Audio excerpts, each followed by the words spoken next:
gente está aqui na estrada de Málaga, no sul da Espanha, e refletindo sobre a nossa trajetória. Agora, dia 11, faz um ano que a gente lançou a nossa marca. Muita gente vem pedindo durante esse tempo, né, de um ano para cá, muita gente me pede para conhecer um pouco mais sobre a minha história, sobre a nossa história, como que a gente se tornou sócio, como que a gente abriu a Romã. E aí eu acho que é um bom momento, uma boa oportunidade da gente abrir essa caixa preta, abrir esse Domingo de Páscoa, né? domingo de Páscoa, falar muito sobre a ressurreição. E algo que a gente como cristão escuta muito, né? Que para algo nascer, algo tem que morrer. Eu acho que isso diz muito sobre a nossa história, né? Como que a gente sai do lugar de uma empresa que orientaram a gente, né? Profissionais orientaram a gente a fechar, para uma empresa que no ano passado faturou R$1 milhão, graças a Deus não para de crescer. Essa aqui é uma história muito linda, muito colorida, né? Muito criativa, de se acompanhar ali nas redes sociais, mas antes de uma história tem sempre uma outra história, né? Então, amor, queria pedir para você introduzir como que você sai também da advocacia e entra nesse mercado, cai de paraquedas nesse mercado, ou não, ou de forma planejada. Eu acho que não tem muita romantização nisso, né? Na verdade, eu fiz direito, advoguei, cheguei a trabalhar na procuradoria do município e pandemia, como muita gente passou por transição de carreira na pandemia, mas eu já tinha feito, antes de ter feito direito, eu fiz um ano de publicidade no Rio e depois eu migrei de profissão, porque eu tinha o sonho de ser juiz de trabalho, mas eu sempre gostei da área de comunicação, publicidade, algo relacionado a isso. E aí na pandemia eu migrei para a área do marketing digital, para estudar tráfego pago, lançamento de infoprodutos, esse mercado do digital. E acho que foi ali que eu me encontrei e falei, cara, eu vou largar tudo, vou realmente investir na transição de carreira. E aí entrei nesse processo também de mudança de mentalidade para poder ter algo que me desse mais liberdade.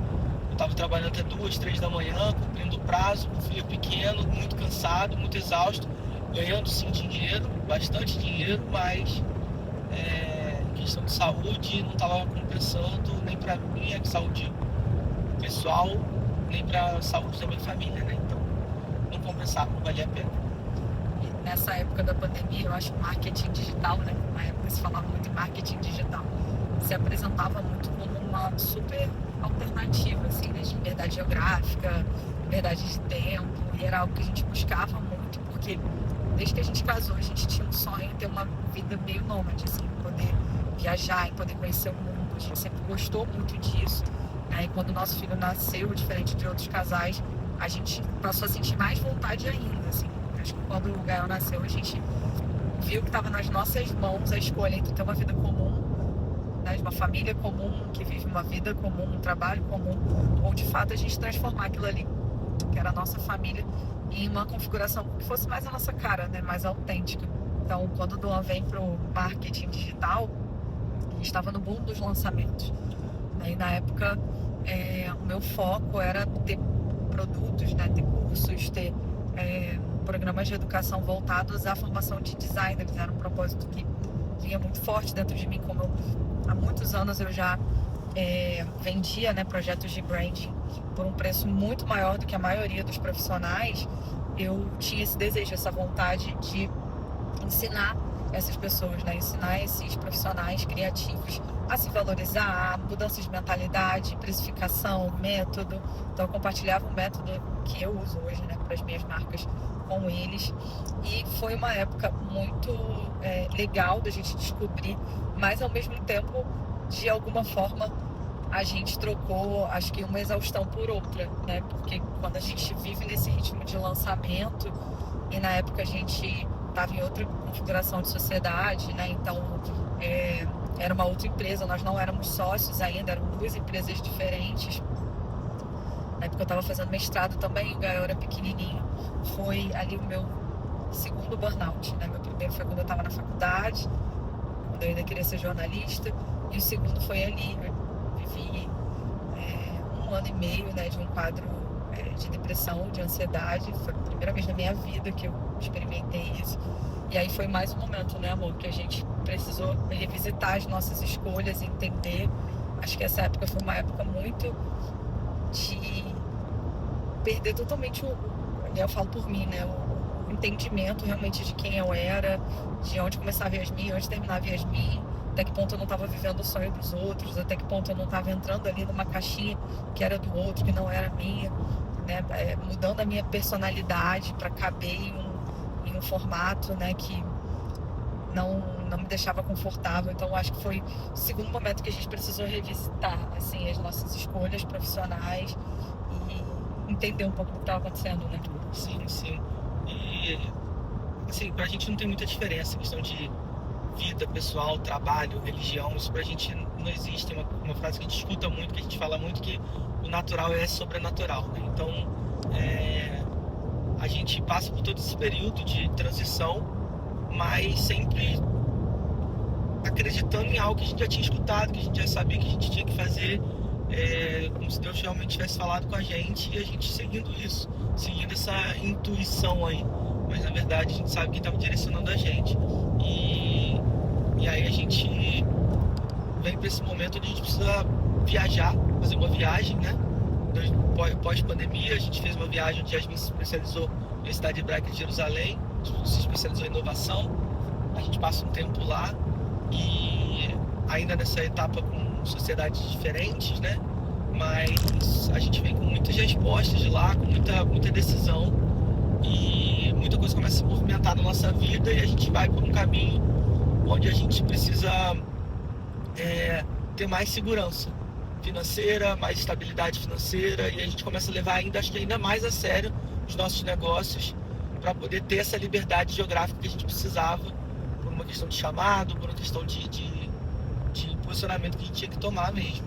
E aí, a partir dali a gente vem construindo isso, até que a gente decide fazer a nossa primeira viagem com esse objetivo de cumprir com essas palavras que a gente recebeu, com essas informações que a gente tinha na mente, com esse desejo que a gente tinha no nosso coração. E aí a gente viaja em 2023, com o objetivo de passar por 12 países, né? E aí nessa viagem que a gente ia passar 3 meses fora, ia passar por 12 países, quando a gente está no sul da França, em um determinado momento estoura a Guerra de Israel, que era um lugar que a gente ia passar 19 dias, tudo pago, tudo certo já, estoura a guerra. Tinha um grupo, né, indo encontrar a gente.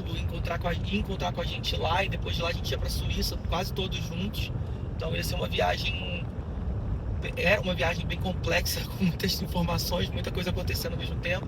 Mas a gente está 5 dias antes de ir pra Turquia, que seria a nossa escala de 4 dias para ir para Israel.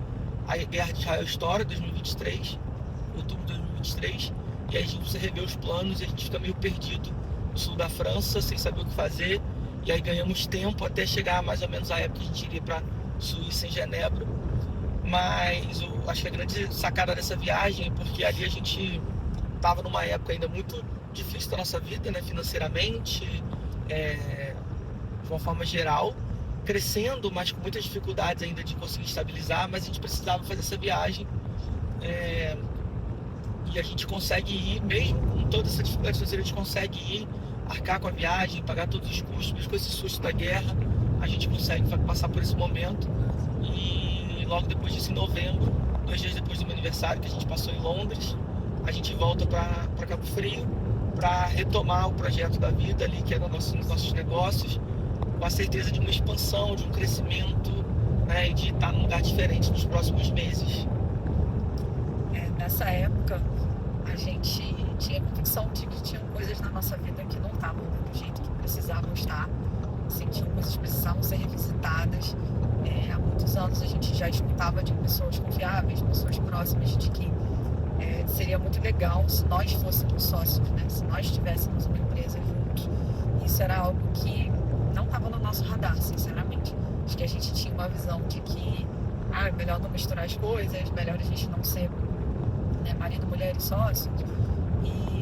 Mas quando a gente volta dessa viagem no final de 2023, tô falando aí de 2 anos, né, de um processo de restauração de identidade, de entender o meu lugar no mundo, mundo, né? Quando a gente vai para Israel em 2022, eu lá vivo um processo muito legal de entender quem eu sou, de entender o meu papel no mundo, de entender que eu não vou ser uma profissional de branding, como a maioria das pessoas são. Eu vou ter o meu lugar ali de falar de inovação, mas ao mesmo tempo de falar de chamado, de falar de identidade. Então eu começo a juntar as peças, né, daquilo tudo que Deus vem falando com a gente nesse tempo, e as coisas começam a ficar um pouco mais claras, mas decisões precisam ser tomadas, né? Não adianta a gente escutar de Deus o que a gente tem que fazer e a gente não movimentar. Então em 2023, quando a gente volta dessa viagem, a gente volta com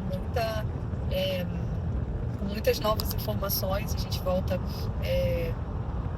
realmente chegando no Brasil e enxergando o Brasil de outra forma, entendendo tudo que estava aqui durante esses anos todos, né, que a gente passou viajando, e ali a gente passa a viver uma nova fase, né? Passa a entrar em uma fase em que nós somos sócios.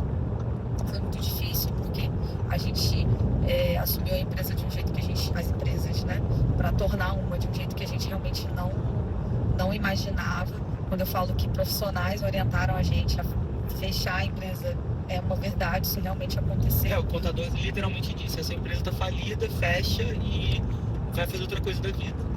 E eu me lembro que essa época foi uma época de uma tentação muito grande, né? De realmente, assim, pegar um currículo com uma formação internacional e falar: cara, eu vou trabalhar para outra pessoa, vou ganhar muito mais do que eu poderia ganhar sozinha, não vou ter que lidar com essas dívidas, né? Essas coisas que estão ali na nossa frente, né? Não vou ter que encarar essa realidade, mas eu acho que são nesses momentos, assim, de definição, sabe? Que a gente precisa realmente ter muita clareza de quem a gente é e do que a gente precisa fazer. O que é bom pro outro não é bom pra gente, o que é confortável pro outro não necessariamente é confortável pra gente, sabe? A gente tem que encontrar o nosso lugar, o que a gente precisa fazer. E aí, a partir do momento que a gente toma a decisão, e eu lembro que a gente tomou a decisão não só de continuar com a empresa, a gente está falando de dezembro de 2023, gente. E aí, quando a gente toma a decisão de não só continuar com a empresa, mas não demitir ninguém, a gente fica meses ali sem receber para conseguir reestruturar tudo, lidando com diversas feridas, né? Com diversas situações internas, porque CNPJs são feitos de CPFs, então tem todo um contexto de uma família, né? De pessoas ali envolvidas em todo esse contexto de pressão emocional. A gente toma a decisão de não demitir, a gente toma a decisão de recomeçar. E ali a gente recomeça, e aí nesse momento eu saio ali do lugar que eu estava, né, de ser redatora, de ser estrategista, para subir também a direção de arte, a direção criativa. Sou confrontada, né, com essa nova função, com essa nova expectativa, com essa nova versão da Yasmin. E ali começa um processo muito legal, né, que é um processo de reencontro, assim, da nossa identidade. Nesse momento a gente olha um para o outro, a gente entende que a empresa vai ser o que a gente quer que ela seja, né? A empresa vai ter as nossas cores, a nossa cara, e aí eu acho que é o processo onde de fato o Cactus começa a se tornar humana. Exatamente, acho que esse processo de entender quem a gente era foi muito, muito interessante, porque não passou só pela questão da identidade do negócio, né, da empresa, mas também para a gente entender a nossa capacidade técnica de contratar, de demitir, de escolher, de saber o que a gente precisa arrumar, o que não precisa arrumar, o que a gente precisa comprar, o que não precisa. Então todas as escolhas, algumas delas a gente erra normalmente, acho que faz parte da vida do empreendedor, do empresário, mas todo esse processo de aprendizado, de escolher time, de organizar a casa, acho que toca em muitos lugares também de risco que a gente não conhece, né? E a gente vai aprendendo aos poucos. Então dá muito medo de você saber que você tem que, cara, uma empresa com uma dívida de centenas de milhares de reais, e você tem que falar: cara, eu tenho que pagar isso tudo, e aí tem que sair do meu bolso, ou então eu posso fazer dinheiro para poder pagar isso tudo. E aí a gente tomou essa decisão: para eu fazer dinheiro eu preciso contratar mais gente, eu preciso investir em equipamento, eu preciso fazer coisas que eu não estava fazendo até então. E aí a gente consegue dividir muito bem essas funções. Yasmin, a gente ergue as mangas, e Yasmin vai para entrega e eu vou para a organização da casa, porque estava uma zona, muita coisa bagunçada, financeiro, contabilidade, burocracia, administrativa, tudo muito desorganizado. E aí a gente consegue aos poucos colocar a casa no lugar, e a gente passa esse primeiro ano da empresa, da Cactus sendo transformada em Roman, né, construindo essa identidade. Então a gente não só refaz o nosso branding, né, não faz só o nosso rebranding, mas também muda o nosso nome, muda a cara, muda as cores, muda tudo, mas principalmente acho que muda a nossa personalidade e o nosso caráter dentro do negócio. Então eu acho que esse é o principal ponto. E é um ano, né, 2024 inteiro, focado em colocar a casa em ordem.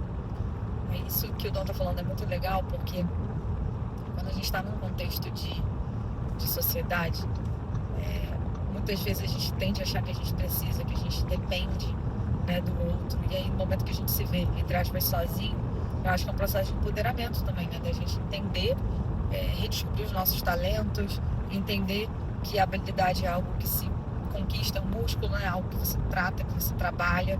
Então eu sempre falo, né, para os meus mentorados, assim, que posicionamento é de dentro para fora.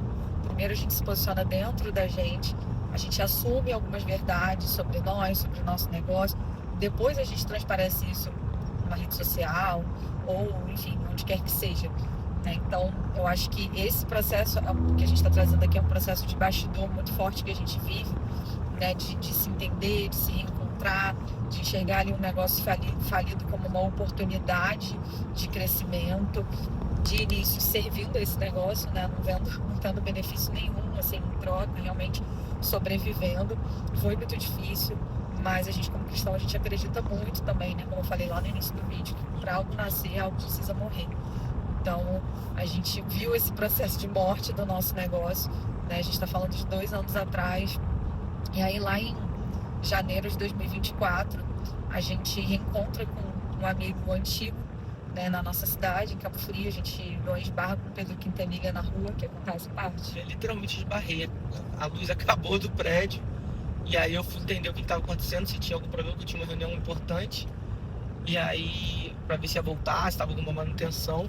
E aí eu esbarro com o Pedro Quintanilha na calçada, ele estava indo almoçar com o time comercial dele.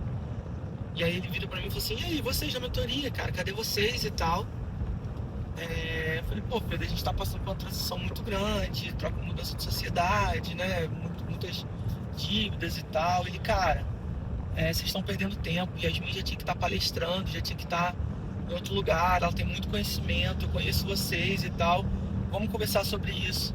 E aí eu sei lá o que eu falei pra ele, que eu só falei assim: cara, vamos conversar e tal, já certo de que não tinha a menor condição da gente fazer qualquer tipo de investimento no momento que a gente estava. E aí a gente encontra com ele, aí ele fala assim, combina lá com o gerente comercial dele, o Gabriel. O Gabriel vai te puxar, vocês fazem uma reunião e tal, pra entender o momento. Aí eu falei: beleza. E aí Eu a lembro gente que segue. quando você subiu, né, que você contou, encontrei com o Pedro quer fazer uma reunião, ele deu uma gargalhada. Eu falei: cara, não tem a menor condição. Eu já tinha sido mentorada pelo Pedro anos antes, quando o programa dele era tipo R$18.000. Não tinha dado certo por todo esse processo que eu falei com vocês, né, de estar realmente adoecida, estar sem propósito, estar sem perspectiva de futuro. E aí quando o Dom encontra com o Pedro, né, e a gente já sabendo que nessa altura a mentoria dele já estava mais de R$60.000, eu gargalhei e falei: cara, é impossível a gente entrar, né? E aí entra, acho que o nosso realmente lugar de propulsão, né? Um lugar onde a gente sim, dá um passo maior do que o nosso pé. Isso tem um custo emocional absurdo, mas aí eu acho que tem momentos na nossa vida também que a gente tem que escolher o custo emocional que a gente vai ter, né? A ansiedade de ficar ali pensando como vai pagar uma dívida, ou a ansiedade de pensar como vai pagar uma dívida, mas é uma dívida que é um investimento. E aí quando a gente toma a decisão, né, de entrar na Makers, a gente entra muito ferrado, muito ferido, a gente entra com muitas dúvidas, sabe? Eu acho que tem algo que poucas pessoas falam sobre você ser empresário, né? Quando você não conquista resultado, a tua autoestima empresarial, ela fica baixa. Você fala: cara, não tenho potencial, não tenho capacidade para isso aqui, não nasci para isso, mas ao mesmo tempo eu dependo disso. Então é um lugar de muita dor, né? Você assumir uma empresa falida. E quando a gente toma a decisão de entrar na mentoria Makers, a gente pega um cartão que tinha um limite, a gente passa a primeira parcela no cartão. E a gente sabe que a gente tem 20 e poucos dias para conseguir esse dinheiro, a gente não consegue o dinheiro. E a gente tem que financiar, né, essa fatura do cartão, uma coisa que parece absurda, né? Parece, nossa, a venda fazendo as pessoas fazerem coisas absurdas. Não, a gente fez tudo isso com muita consciência, sabendo que era um investimento. E aí no segundo mês, né, no mês ali do vencimento da segunda parcela, a gente já começa a ter resultado, a gente senta com o Pedro, define um novo produto, Pedro orienta a gente a angular a nossa proposta de valor para empresários, deixar para falar com designers no futuro. Então já fica um spoiler, né? A gente tem desejo, a gente tem vontade de voltar a servir, né, os profissionais criativos com conhecimento, com conteúdo, mas nesse momento a gente foca nos empresários. E aí ali numa call nasce o Clube Marcas com Asas, que eu acho que é um momento em que a gente sai realmente de um lugar de plantar para começar a ver os frutos, né? E aí quando a gente lança o Clube Marcas com Asas, na reunião, na verdade, de planejamento desse produto, conversando sobre branding, sobre inovação, eu faço uma engenharia reversa e eu vendo pro Pedro Quintanilha durante a reunião. Então, durante a reunião, eu pergunto para ele, né, coisas sobre a marca dele, e ele responde, eu falo, cara, você precisa de brand, você precisa passar por um rebrand.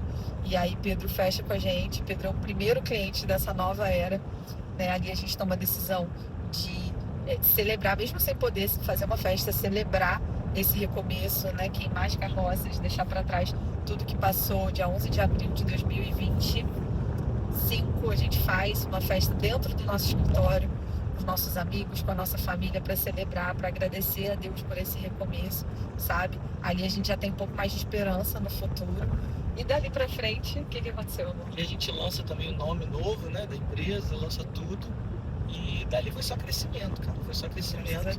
Provavelmente, não sei se vocês vão estar vendo esse vídeo aqui antes ou depois, mas já vai ter completado provavelmente um ano. Hoje aqui são... Que dia é hoje? 6 de abril, 5 de abril.